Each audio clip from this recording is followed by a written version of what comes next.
Justin Fairfax began his term as Virginia's lieutenant governor in 2018. He's just the second African-American elected to the executive branch in the Commonwealth. Yeah, our Matt Gregory has more on how Virginia politicians are responding to this tragedy. Many of us here in the D.C. region knew Justin Fairfax as the former lieutenant governor, and several of the current elected Northern Virginia officials served with him in Richmond.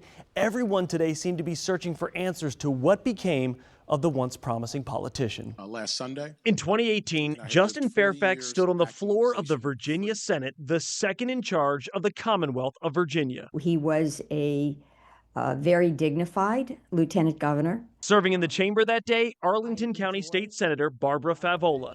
She's one of the many politicians grappling with this violent tragedy. Aside to Justin, I never, ever would have expected or suspected. And it's just heartbreaking. That's the sentiment from across Virginia politics, from Senator Mark Warner. Unexpected, shocked, and for an awful lot of us that worked with Justin, he was an enormous talent. To former Governor Ralph Northam saying this about his former deputy, quote, "My wife Pam and I are devastated by this heartbreaking news. I had the privilege of getting to know the Fairfaxes while our families served together. We're praying for Cameron, Carrie's, and the entire Fairfax family during this incredibly difficult time." Justin Fairfax had a promising career that in 2019 seemed like he was on the cusp of becoming governor. During that tenure, there was a scandal that unfortunately then Governor Northam dealt with.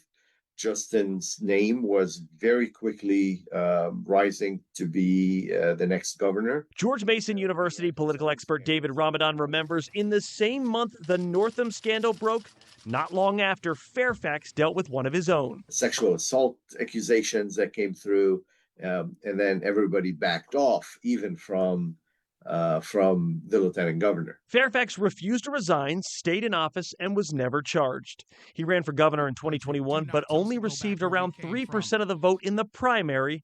Justin Fairfax never held public office again. I regret the fact that I didn't get to know Justin better, actually. This senseless, violent tragedy has some, like State Senator Barbara Favola, thinking about how they could have helped. And my message to my friends is we really need to get to know each other. And we need to be there for each other when somebody is going through a personal crisis. Matt Gregory, WUSA 9.